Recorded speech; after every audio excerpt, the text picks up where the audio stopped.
Ekiri ewala omuli amawulire agabuusibwa amaaso ageewuunyisa ganyuma ate nga gayigiriza. Ekizungirizi nno kyatututte yogayoga mu nsi eya United States of America ng'eno nno amawulire ge twasanzeeyo ga mupaatiri mu Ekereziya Katolika nti akizudde awatali kubuusabuusa kwonna ti Omukama Katonda atuula mu ggulu mukazi. Pulogulaamu eno ekiri ewala ku 88.8 yalaba omwoyo gwe nga gubuuka mu mubiri gwe. Olwo nno malayika ne ziguddukira ne zitandika ku lugendo olwamutuusa mu ggulu ewa Mukama Katonda. Toswa musajja wa Kabaka Wamala Balunabba buli lwa mukaaga ku ssaawa 12:30 ng'akutuusaako ebinyuma omuli ebya bulijjo n'ebitali bya bulijjo eby'ensonga by'obadde obuusa amaaso n'ebyo by'obadde tomanyi.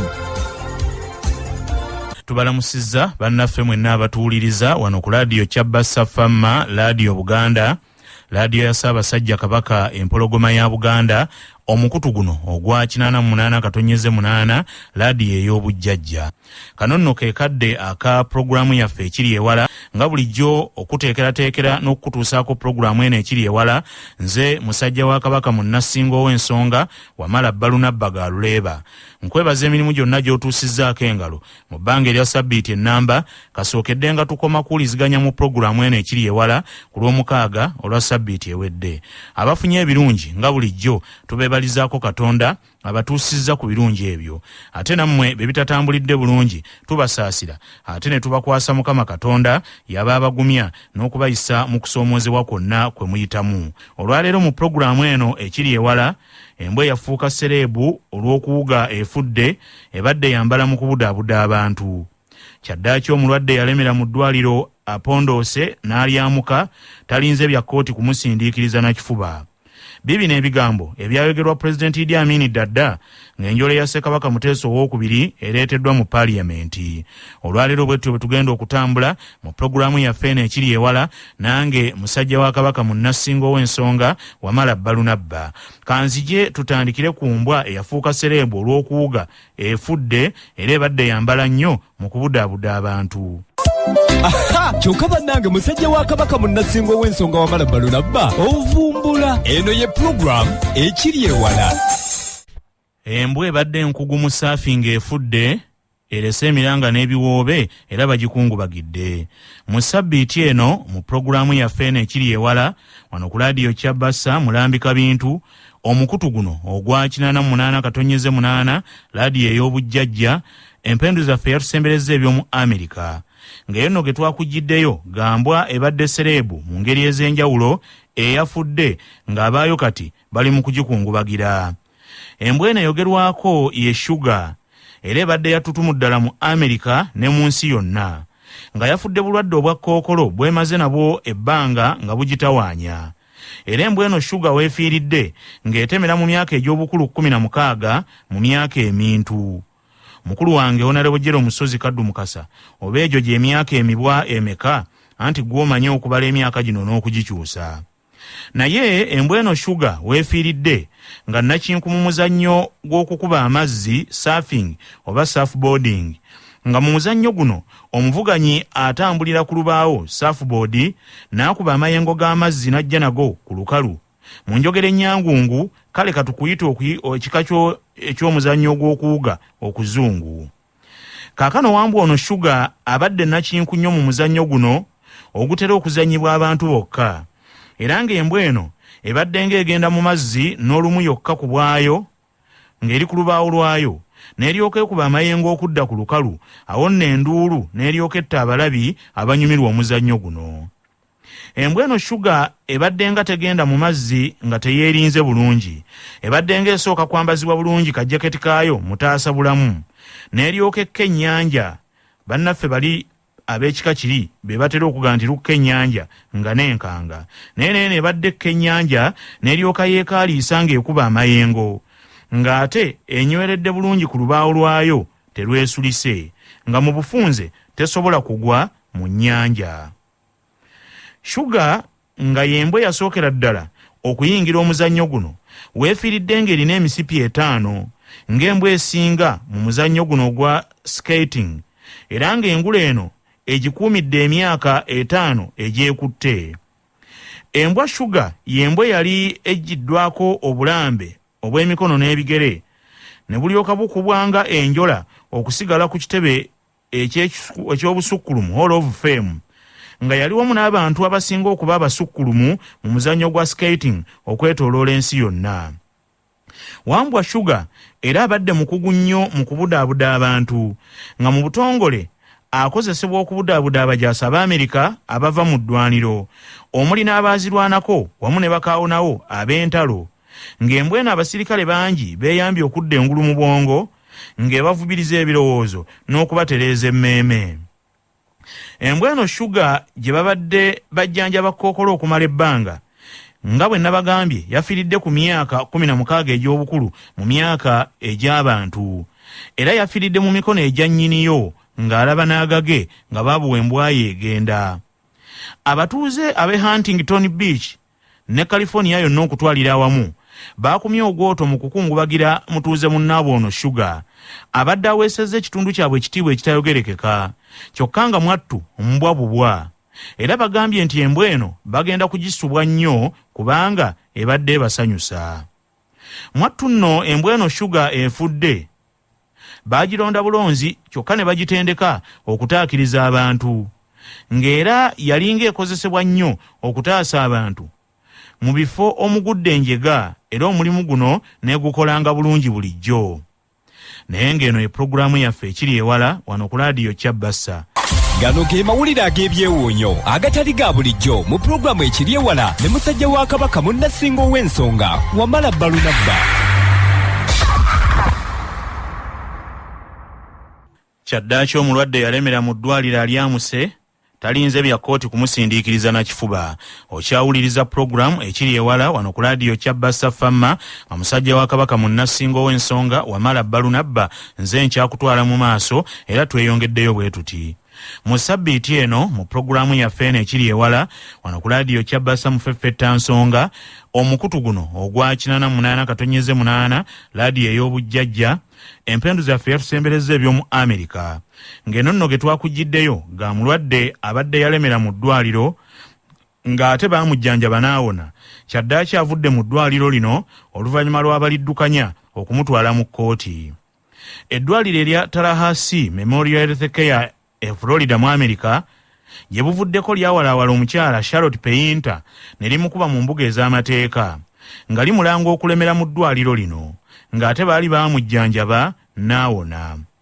Mu mpaaba y'eddwaliro lino erya Tallahassee mu misango ly'ejjassa mu kkooti lyategeeza nti omukyala ono Charlotte Painter kati ow'emyaka 69 nti yaddusibwa mu ddwaliro eryo nga agwiriddwa obulwadde obw'amangu mu mwaka ogwo ogwedde mu mwezi ogw'omwenda era olw'embeera gye yalimu eddwaliro lyasalawo ne limukwatirayo ne lisalawo okumuwa ekitanda basobole okumujjanjaba obulungi. Aba Tallahassee Memorial Health Care Florida bannyonnyola nti omukyala ono Charlotte Painter baamujjanjaba n'awona era mu mwezi ogw'ekkumi omwaka 2025 baamusiibula ddeeka kubanga ogwabwe baali bagumalirizza kyokka nti omukazi ono yalemera mu ddwaliro n'agaana okudda eka. Akasenge 373 omukyala ono Charlotte Painter mwe baamuweera ekitanda ssebo yakawamba n'akezza n'agaana okuleetamu omulwadde omulala yenna.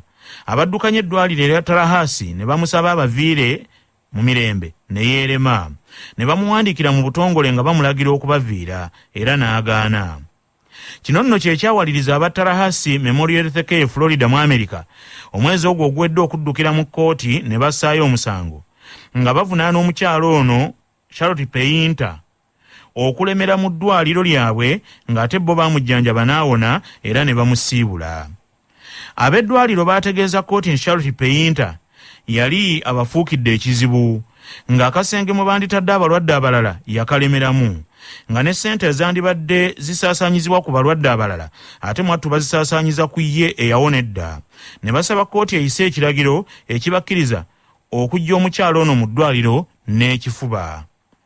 Kakati kkooti e Florida yali etaddewo olwabbalaza oba Mande eya wiiki eno ng'olw'okuwulirirako omusango guno era ewa ensala yaayo. Kyokka bwe bwakeeredde ku Mande ya wiiki eno ng'omukyala Charlotte Painter avudde mu ddwaliro lino erya Tallahassee Memorial Health Care Florida awatali kulinda kumusindiikiriza na kifuba okuva ku ddwaliro lino. Bwe kityo abaddukanya eddwaliro lino kye baakoze kwe kugenda mu kkooti ku lunaku lwennyini kkooti lwe yabadde erina okuwulira omusango guno ne bassaayo okusaba kwabwe nti kkooti ebakkirize omusango guno gwe baali baloopye baguggyeyo kubanga tegukyalina makulu. Ab'eddwaliro ne lya Tallahassee baategeezezza kkooti ti kye baali bafa ye mukyalo ono Charlotte Payinta ow'emyaka 69 okubaviira. Kati ke yabaviiridde mu ddwaliro omusango nti gwabadde tegukyetaagisa nga tebakyagwetaaga. Era na kkooti nayo teyasibyemu n'ebakkiriza omusango ne baguggyayo. Omukyalo ono we baamuwangulidde okufuluma eddwaliro lino ng'aliremeddemu okumala kyenkana emyezi 6 ng'ebbanga lino lyonna eddwaliro lye libadde limuliisa. Anti munnange eby'abazungu tebiringa byaffe byansi z'Abafirika. Bw'ogenda mu ddwaliro ate ddyo lye lisobola okukukwatirayo nga likubanja. Naye wano ate ono ye yali liremeramu so si nti lyali limubanja. Naye ng'eno epulogulaamu yaffe ekiri ewala wano ku laadiyo Kyabassa. Musajja wa Kabaka munnasinga ow'ensonga Wamala Balunabba akyatutuusaako amawulire agatali ga bulijjo mu pulogulaamu ekiri ewala. Bibino ebigambo ebyayogerwa Pulezidenti Idi Amin Dada enjole ya Ssekabaka Muteesa II bwe yaleetebwa mu Paaliyamenti. Okyali muwuliriza mulungi owa pulogulaamu yaffe ekiri ewala wano ku laadiyo Kyabassa Famma nga musajja wa Kabaka munnasinga ow'ensonga Wamala Balunabba nze nkyagiri mu mitambo era tweyongeddeyo bwe tuti. Mu sabbiiti eno mu pulogulaamu yaffe eno ekiri ewala wano ku laadiyo Kyabassa laadiyo Buganda omukutu guno ogwa 88/8 laadiyo ey'obujjajja empendu zaffe yatusembereza ebya wano mu Uganda nga ku lwokubiri olwa wiiki eno gyaweze emyaka 55 kasookedde nga njole ya Ssekabaka Edward Muteesa II ekomezebwawo kuno ng'ennaku z'omwezi 31 omwezi ogwokusatu 1971. Nenjagala nga baneko nammwe ebigambo ebyayogerwa Pulezidenti Idi Amin Dada Nyabirowume mu Paaliyamenti mu kiseera ekyo era ebigambo bino omukulu ono bye yayogera bye bino. Ow'ekitiibwa bakama bange bannyabo ne bassebo nga mwenda Okitobba 1963 Sir Edward Muteesa yayingira ekizimbe kya Paaliyamenti kino nga Pulezidenti wa Uganda omubereberye. Mu Paaliyamenti muno mwe baamulondera okubeera Pulezidenti omubereberye ng'alondebwa abo abaalondebwa okwogerera abantu ba Uganda bonna mu kiseera ekyo. Era eyo y'ensonga ereesezza enjole ye wano. Nga 4 Novemba 1963 Muteesa yayogerera mu kizimbe kya Paaliyamenti kino omulundi gwe ogwasookera ddala nga Pulezidenti wa Uganda. Ng'eyo y'ensonga endala lwaki enjole ye ereeteddwa wano. Nakyogedde dde Kololo nti tuteekwa okugezaako okujjukira ebintu ebirungi ebikoleddwa abafu. Abantu bulijjo banguyirwa nnyo okujjukira ebintu ebibi ku bafudde, si nsonga oba muntu wa bulijjo oba wa kitiibwa. Mbasaba mwenna olwaleero mujjukirenga ekintu ekirungi waakiri kimu ekyayogerwa Sir Edward Muteesa bwe yali ng'ayogerako eri Paaliyamenti omulundi gwe ogwasookera ddala nga Pulezidenti, era njagala okukibasomera kati. Muteesa yagamba nti kaweefube wa gavumenti ajja kusobola okuvaamu ebibala singa anaawagirwa bannansi n'omutima gwabwe gwonna nga bassaawo obumu okufaayo n'obugumiikiriza. Nsaba buli munnayuganda yeeweeyo ku ddimu lino eddene erimulindiridde era yeenyumirize mu kuba mu Uganda ey'awamu. Mujja kujjukira nti mu 1963 Sir Edward Muteesa yasaba bannayuganda bonna okukolera awamu. Kino nno kitegeeza nti ffenna tetusobola kufuna byonna bye twagala ekiseera kyonna. Ffenna kitwetaagisa olumu okwefiiriza bye twagala. Singa tukola ekyo olwo bannaffe abalala mu nsi yaffe bajja kuganyulwa mu kwefiiriza kwaffe. Njagala kubawa ekyokulabirako kimu engeri Sir Edward Muteesa gye yakolamu kino. Nkimanyi nti we yabeerera Pulezidenti wa Uganda yeefiriza omusaala gwe gwa mwaka mulamba, ssente n'aziwaayo zikozesebwe okukulaakulanya Kalamojja. Era mukiraba bulungi okusinziira ku kwogera okwasookera ddala okwa Muteesa nga Pulezidenti kwe mbasomedde nti Sir Edward Muteesa nga Pulezidenti waffe omubereberye yagamba nti tuteekwa okwenyumiriza mu Uganda ey'awamu. Kya mugaso nnyo tujjukire ebigambo bye ebyo era tulafubanire bulijjo obumu obwo. Eno y'ensonga endala enkulu ey'okuleeta enjole ya Muteesa mu Paaliyamenti. Kino kye kifo abakiise ba Bannayuganda mwe bazze bakuŋŋaanira mu biseera ebiyise era kye kifo mwe bajja okukuŋŋaanira mu biseera ebirijja. Tebali wano kati olw'okubanga beerabira nti balina okukolerera ennyo Uganda ey'awamu. N'abooluganda bayombagana. Bwe bayombagana, omusajja omukulu mu kika n'ayitibwa okubatabaganya. Erinnya lyange nze Dadda eritegeeza jjajja. Ninga omusajja omukulu ayitibwa okutabaganya abooluganda. Obutakkaanya bwe buggwaawo ng'omusajja omukulu addayo ku mirimu gye. Kino kye nduubirira okukola. Sirina kiruubirirwa kisinga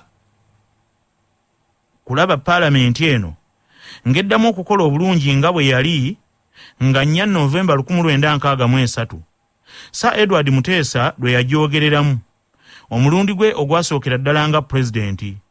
Ku lunaku olwo ffenna yatusaba tujjukire okukolerera Uganda ey'awamu. Mbajjukiza nti Sir Edward Muteesa yatulagira ffenna okuba obumu. Nkyogera kati nti era kino kye kikyali ekiruubirirwa kyaffe. Era mbajjukiza nti Sir Edward Muteesa yatulagira okukolerera Uganda ey'awamu era awo we tukyasibidde. Ekisembayo, mbajjukiza nti mu Paalamenti eno mwenjogerera kati Sir Edward Muteesa mwe yasinziira n'atusaba okuba n'omwoyo ogw'okukolagana, okwagalana n'obugumiikiriza. Nkyogera kati nti eno y'engeri gye tuteekwa okujjukiramu Pulezidenti wa Uganda omubereberye. Tulina okusonyiwa era twerabire. Bwe tutakola kino tuba tujolonze ebimu ku ebyo bye yali alwanirira. Paalamenti eno yeeraga obumu bwa Uganda. Mu Paalamenti eno obutakkaanya mwe bulina okugonjoolerwa mu biseera ebijja. Kino kisoboka nga ffenna tukoledde wamu mu kwagala n'okujjukira ebirungi Sir Edward Muteesa bye yatukubiriza okugoberera. Naye ng'eno epulogulaamu yaffe ekiri ewala wano ku laadiyo Kyabassa. Era eggulire lino lye lifundikidde pulogulaamu yaffe ekiri ewala ey'olunaku olwaleero. Obadde muwuliriza mulungi okuva gye twatandikidde ku ssaawa 12:30 Mwanattu weebale. Pulogulaamu eno ekiri ewala okugiteekateeka n'okugikwanjulira mbadde musajja wa Kabaka mu Nassingo w'ensonga Wamala Balunabba. Nebaza nnyo bannange Julius Mulemi, Yasini DJ ne mwana mulenzi ono Katabira Daniel muzzukulu wa Mbaziira. Abafuba okulaba nga pulogulaamu eno ebatuukako bulungi eyo yonna gye muli. Pulogulaamu eno okugiteekateeka n'okugikwanjulira mbadde musajja wa Kabaka mu Nassingo w'ensonga Wamala Balunabba.